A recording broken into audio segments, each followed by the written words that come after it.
Want to know how to make an AI agent track and edit your daily habits or daily goals or your daily routines? Well, no worries. In this video, I'm going to show you an easy step-by-step guide on how you can do it. It's super simple and under a minute, so let's get straight to it.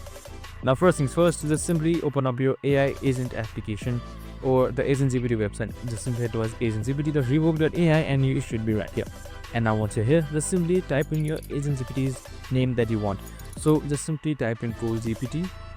Now since you want to add or edit goals, just simply type in this.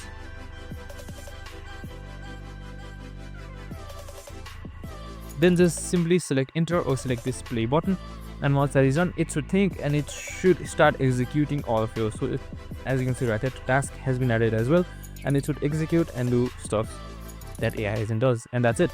I hope this video helped. If it did, make sure to like, subscribe and tune in with us for more of these videos. See you in the next one.